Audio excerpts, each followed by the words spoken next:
अनुवाद गलत हो जाता है। जिवें हुण कहंदा बंदा कहंदा भी मेरा सिर चक्कर खा रहा है, तो कहंदा my head is eating circle. पर हुण देखिए आपां पहले गल कीती सी भी सानूं सिमेनैटिक्स बारे पता होना चाहिए। सिमेनैटिक्स की कहंदी है भी ग्रैमैटिकली चीज़ां सही हो सकदियां, पर मीनिंग के पक्ष तो वो चीज़ां सही नहीं होंदियां। जिवें आपां ट्रीज आर डांसिंग के बारे गल कीती सी, तां हुण आपां देखीए जे जिंदगी दे विच कि कदे सिर सर्कल खा सकदा है, नहीं खा सकदा, मतलब ये वाक गलत है। तो सानू किसी अंग्रेजी के माहिर बंदे दे नाल गल करनी चाहिए भी इनका वाक किवें बनेगा, जे सानू नहीं बनाना आ रहा तो ठीक है।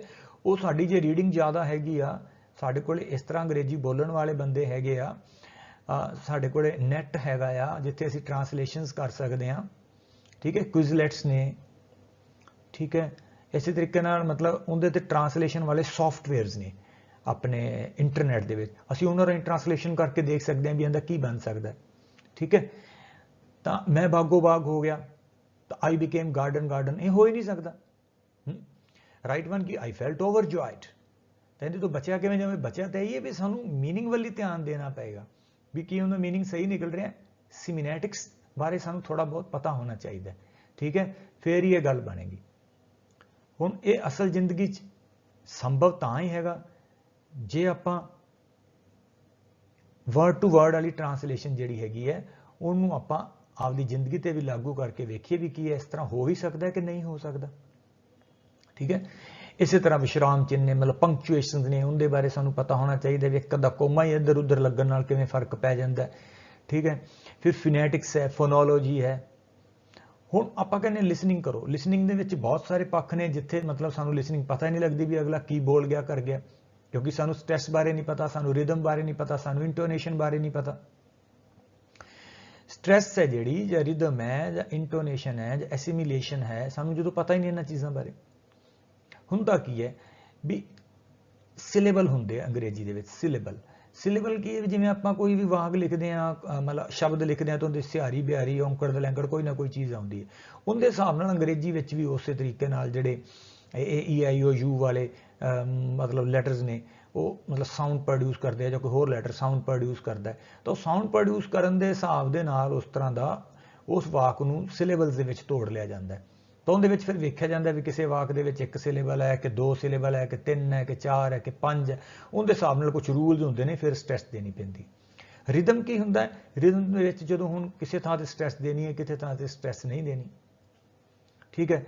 भी जिवें हुण ग्रामर वाले वर्ड्स है, ग्रामर वाले वर्ड जिवें प्रपोजिशन होगी, कंजंक्शन होगी, प्रोनाउंस हो गए, जिवें इन्हां विच आम तौर ते स्ट्रेस नहीं दित्ती जाती। बाकी जिहड़े वर्ड्स ने जिवें नाउन्स हो गए, एडजेक्टिव हो गए, वर्ब्स हो गए, एडवर्ब हो गए, इन्हां ते स्ट्रेस आम तौर पर दित्ती जाती है। तो फिर स्ट्रेस ते अनस्ट्रेस नाल करन नाल की हुंदा, एक रिदम बन जाता है, ठीक है। जिवें म्यूजिक दे विच कई थावां दे उत्ते ताड़ी वजदी है, कई थावां दे उत्ते खाली जाता है, ठीक है। तो वो चीज़ां रिदम कहते हैं, ठीक है।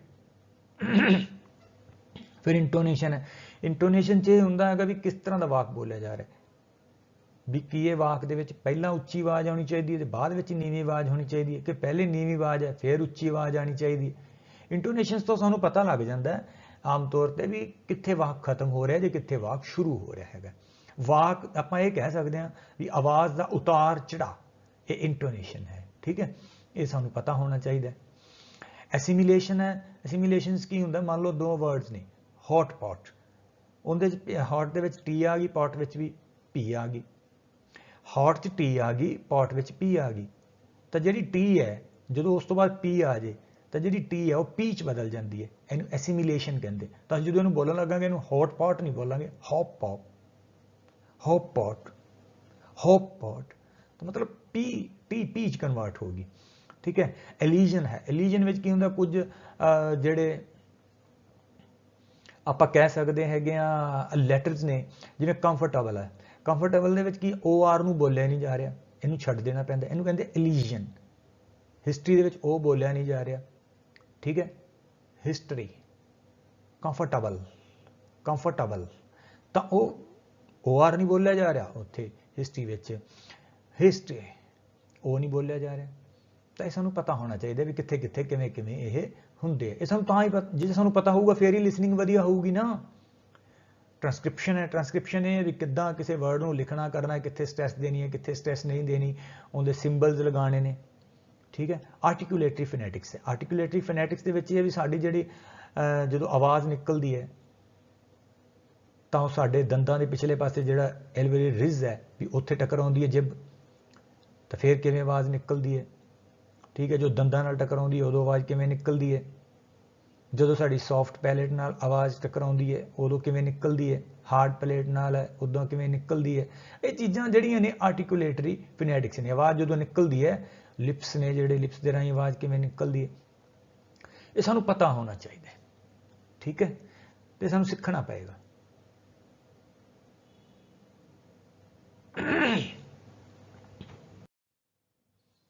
ਇਸੇ ਤਰ੍ਹਾਂ ਯੂਫੀਮਿਜ਼ਮ ਹੈ। ਯੂਫੀਮਿਜ਼ਮ 'ਚ ਕੀ ਹੁੰਦਾ ਹੈਗਾ ਵੀ ਜਦੋਂ ਆਪਾਂ ਆਪਦੇ ਆਪ ਨੂੰ ਹਾਈਫਾਈ ਜਿਹਾ ਵਿਖਾਉਣਾ ਹੈਗਾ ਤਾਂ ਸਾਨੂੰ ਕੁਝ ਰਿਫਾਈਨਡ ਵੋਕੈਬੂਲਰੀ ਵੀ ਯਾਦ ਰੱਖਣੀ ਪਏਗੀ। ਜਿਵੇਂ ਕੋਈ ਬੰਦਾ ਕਹਿੰਦਾ ਵੀ ਮੈਂ ਯੂਰੀਨੇਸ਼ਨ ਵਾਸਤੇ ਜਾਣਾ, ਭੈੜਾ ਜਿਹਾ ਲੱਗਦਾ, ਤੇ ਜੇ ਉਹ ਕਹਿੰਦੇ ਮੈਂ ਨੰਬਰ 1 ਵਾਸਤੇ ਜਾਣਾ, ਉਹ ਨਹੀਂ ਭੈੜਾ ਲੱਗਦਾ। ਜੇ ਆਪਾਂ ਕਿਸੇ ਨੂੰ ਕਹਿ ਦਈਏ ਓਲਡ ਬੰਦਾ ਹੈ ਤਾਂ ਉਹ ਭੈੜਾ ਜਿਹਾ ਮਹਿਸੂਸ ਕਰਦਾ। ਜੇ ਕਹਿੰਦੀ ਸੀਨੀਅਰ ਹੈ ਤਾਂ ਭੈੜਾ ਨਹੀਂ ਲੱਗਦਾ। ਯੂਫੀਜ਼ਮ 'ਚ ਮਤਲਬ ਇਹ ਹੈਗਾ ਬਈ ਇਹੋ ਜਿਹੇ ਸ਼ਬਦ ਯੂਜ਼ ਕਰਨੇ ਜਿਨ੍ਹਾਂ ਦੇ ਨਾਲ ਦੂਸਰੇ ਬੰਦੇ ਨੂੰ ਭੈੜਾ ਨਾ ਲੱਗੇ, ਮਹਿਸੂਸ ਨਾ ਹੋਵੇ ਵੀ ਮੈਨੂੰ ਮਾੜੀ ਜੀ ਗੱਲ ਕਹਿ ਰਿਹਾ। ਇਸੇ ਤਰ੍ਹਾਂ ਰੈਪੀਟੇਸ਼ਨ ਹੋ ਜਾਂਦੀ ਹੈਗੀ ਹੈ। ਕਈ ਵਾਰੀ ਜਦੋਂ ਆਪਾਂ ਲਿਖਦੇ ਹਾਂ ਕਿਸੇ ਚੀਜ਼ ਦੀ ਤਾਂ ਆਪਾਂ ਨੂੰ ਅਵੋਇਡ ਕਰਨੀ ਚਾਹੀਦੀ ਹੈ। ਉਹ ਰੈਪੀਟੇਸ਼ਨ, ਕੋਈ ਵਰਡ ਹੈ ਵਾਰ-ਵਾਰ ਆ ਰਿਹਾ, ਉਹਦੀ ਥਾਂ ਤੇ ਕੋਈ ਹੋਰ ਵਰਡ ਲਗਾਉਣਾ ਚਾਹੀਦਾ ਹੈ। ਜਾਂ ਇੱਕੋ ਲਾਈਨ ਨੂੰ ਵਾਰ-ਵਾਰ ਲਗਾ ਰਹੇ ਹਾਂ ਤਾਂ ਉਹਨੂੰ ਰਿਮੂਵ ਕਰਨਾ ਚਾਹੀਦਾ ਹੈ। ਇਸੇ ਤਰੀਕੇ ਨਾਲ ਮੰਨ ਲਓ ਈਡੀਅਮਸ ਨੇ। ਹੁਣ ਕੋਈ ਬੰਦਾ ਕਿਤੇ ਚਲਾ ਗਿਆ ਤਾਂ ਉਹਦਾ ਹੁਣ ਕਸੂਰ ਤਾਂ ਕੋਈ ਹੈ ਨਹੀਂ ਸੀ, ਅਗਲਾ ਕਹਿੰਦਾ ਵੀ ਤੇਰਾ ਇਹ ਕਸੂਰ ਹੈ। ਹੁਣ ਉਹ ਜਿਹੜਾ ਬੰਦਾ ਕਹਿ ਰਿਹਾ ਤੇਰੇ ਕਸੂਰ, ਉਹਨੂੰ ਵੀ ਅੰਗਰੇਜ਼ੀ ਆਉਂਦੀ ਹੈ, ਜਿਹੜਾ ਬੰਦਾ ਗਿਆ ਉਹਨੂੰ ਵੀ ਅੰਗਰੇਜ਼ੀ ਆਉਂਦੀ ਹੈ। ਤਾਂ ਹੁਣ ਜੇ ਉਹ ਇਡੀਓਮੈਟਿਕ ਇੰਗਲਿਸ਼ ਬੋਲੇਗਾ, ਜਿਹੜੇ ਬੰਦੇ ਤੇ ਬਲੇਮ ਲਾਇਆ ਗਿਆ ਉਹ ਬੰਦਾ ਕਹਿ ਦਿੰਦਾ I can't carry the can. Carry the can ਹੈ ਮਤਲਬ ਰਿਸਪੌਂਸਿਬਿਲਿਟੀ। ਤਾਂ ਉਹ ਜਿਹੜਾ ਦੂਜਾ ਬੰਦਾ ਉਹਨੂੰ ਸਮਝ ਨਹੀਂ ਲੱਗਣੀ ਵੀ ਯਾਰ ਕੀ ਕਹਿ ਗਿਆ, ਤਾਂ ਕਈ ਵਾਰੀ ਉਹ ਸਿਚੁਏਸ਼ਨ 'ਚੋਂ ਬਾਹਰ ਨਿਕਲ ਜਾਂਦਾ ਇਸ ਕਰਕੇ। ਠੀਕ ਹੈ। ਤਾਂ ਈਡੀਅਮਸ ਨੇ ਜਿਹੜੇ ਵੈਸੇ ਵੀ ਯੂਜ਼ ਕਰਨੇ ਨੇ, ਜਿਹੜੇ ਸਾਡੇ ਵਾਸਤੇ ਵਧੀਆ ਲੱਗਦੇ ਨੇ। ਜਦੋਂ ਅਸੀਂ ਈਡੀਅਮਸ ਜਦੋਂ ਯੂਜ਼ ਕਰਦੇ ਹਾਂ, ਪੰਜਾਬੀ 'ਚ ਵੀ ਜਦੋਂ ਅਸੀਂ ਯੂਜ਼ ਕਰਦੇ ਹੈਗੇ ਮੁਹਾਵਰੇ ਜਾਂ ਲੋਕੋਕਤੀਆਂ ਯੂਜ਼ ਕਰਦੇ ਹਾਂ ਤਾਂ ਦੂਸਰੇ ਨੂੰ ਬੜਾ ਵਧੀਆ ਲੱਗਦਾ ਹੈਗਾ। ਤਾਂ ਸਾਨੂੰ ਸਿੱਖਣੇ ਚਾਹੀਦੇ ਕੁਝ ਡੇਲੀ ਲਾਈਫ ਦੇ ਹਿਸਾਬ ਦੇ ਨਾਲ, ਜਿਹੜੀ ਸਾਨੂੰ ਲੋੜ ਹੈਗੀ ਹੈ ਉਹਦੇ ਮੁਤਾਬਕ ਸਿੱਖਣੇ ਚਾਹੀਦੇ। ਠੀਕ ਹੈ। ਤੇ ਉਹਨਾਂ ਨੂੰ ਅਪਲਾਈ ਕਰਨਾ ਚਾਹੀਦਾ। ਹੁਣ ਜਿਹੜੇ ਭੁਲੇਖੇ ਹੈਗੇ ਹੈ, ਜਿਹਨੂੰ ਸਾਨੂੰ ਹੁਣ ਮੈਨੂੰ ਲੱਗਦਾ ਵੀ ਆਹ ਸਾਰੀਆਂ ਗੱਲਾਂ ਕਰਨ ਤੋਂ ਬਾਅਦ ਲੱਗਦਾ ਜਿਹੜੇ ਭੁਲੇਖੇ ਆਪਣੇ ਇਹ ਸਾਰੇ ਦੂਰ ਹੋ ਜਾਣਗੇ। ਹੁਣ ਕੋਈ ਵੀ ਚੀਜ਼ ਹੈ ਆਪਾਂ ਸਿੱਖਣ ਵਾਸਤੇ ਉਦੋਂ ਤਿਆਰ ਹੁੰਦੇ ਹਾਂ ਜਦੋਂ ਆਪਾਂ ਨੂੰ ਲੱਗਦਾ ਵੀ ਇਹਦੀ ਲੋੜ ਹੈ। ਆਮ ਤੌਰ ਤੇ ਤਾਂ ਆਪਾਂ ਨੂੰ ਇਹ ਹੁੰਦਾ ਵੀ ਟੈਂਸ ਸਿੱਖ ਲਓ, ਐਕਟਿਵ ਪੈਸਿਵ ਸਿੱਖ ਲਓ, ਡਾਇਰੈਕਟ ਇਨਡਾਇਰੈਕਟ ਸਿੱਖ ਲਓ, ਬਾਕੀ ਤਾਂ ਯਾਰ ਫਿਲ ਇਨ ਦਾ ਬਲੈਂਕਸ ਜੇ ਹੁੰਦੇ ਆ ਜਾਂ ਵਾਕ ਟਰਾਂਸਫਾਰਮੇਸ਼ਨ ਆਫ ਸੈਂਟੈਂਸਿਸ ਹੁੰਦੇ ਹੈਗੇ ਆ, ਉਹ ਆ ਜਾਂਦੇ ਹੈਗੇ ਆ, ਜਾਂ ਸਿੰਥੀਸਿਸ ਆਫ ਸੈਂਟੈਂਸਿਸ ਆ ਜਾਂਦੇ, ਉਹਨਾਂ ਦਾ ਕੀ ਹੈ ਯਾਰ, ਇੱਦਾਂ ਰੂਲ ਜੇ ਹੁੰਦੇ ਆ ਕਰ ਲਓ, ਹੈ ਨਾ। ਪਰ ਕੀ ਹੈਗਾ ਐਕਚੁਅਲੀ ਸਾਨੂੰ ਇਹ ਸਾਰੀਆਂ ਚੀਜ਼ਾਂ ਸਿੱਖਣੀਆਂ ਪੈਣਗੀਆਂ। ਇਹ ਜਿਹੜੇ ਇੰਨੇ ਲੈਕਚਰ ਆਪਾਂ ਲਾਏ ਹੈ, ਕੀਤੇ ਹੈ, ਇਹਨਾਂ ਦਾ ਮਕਸਦ ਇੱਕੋ ਹੀ ਹੈ ਵੀ ਤੁਹਾਨੂੰ ਆਪਾਂ ਵਿਦਿਆਰਥੀਓ ਮਾਨਸਿਕ ਤੌਰ ਤੇ ਤਿਆਰ ਹੋ ਜਾਈਏ ਵੀ ਇਹ ਚੀਜ਼ਾਂ ਜੇ ਸਿੱਖਾਂਗੇ ਤਾਂ ਸਹੀ ਅੰਗਰੇਜ਼ੀ ਤਾਂ ਫੇਰ ਹੀ ਆਏਗੀ। ਤਾਂ ਇਹਦੇ ਤੋਂ ਬਾਅਦ ਆਉਣ ਵਾਲੀ ਸੀਰੀਜ਼ ਵਿੱਚ ਆਪਾਂ ਜਿਹੜੀਆਂ ਰੁਕਾਵਟਾਂ ਦੱਸੀਆਂ ਨੇ ਇਹਨੂੰ ਦੂਰ ਕਰਨ ਦੇ ਉਦੇਸ਼ ਦੇ ਨਾਲ ਅੰਗਰੇਜ਼ੀ ਸਿੱਖਣ ਦੀ ਕੋਸ਼ਿਸ਼ ਕਰਾਂਗੇ।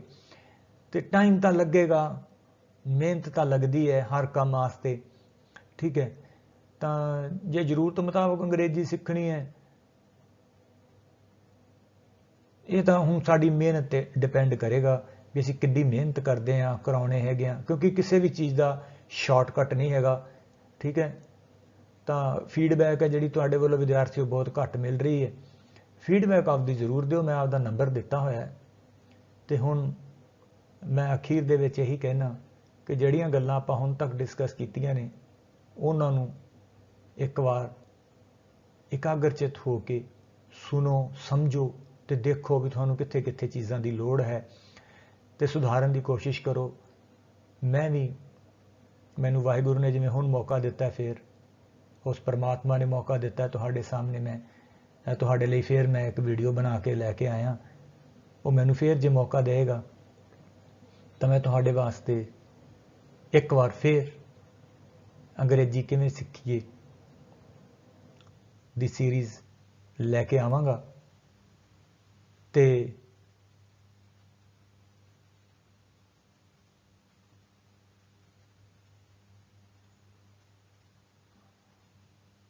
ਉਮੀਦ ਕਰਦਾ ਕਿ ਤੁਹਾਨੂੰ ਇਹ ठीक लगेगा। बहुत बहुत धन्यवाद उस परमात्मा का, उस वाहिगुरु का धन्यवाद जिन्हें मैनू ये मौका दिता। Thank you very much.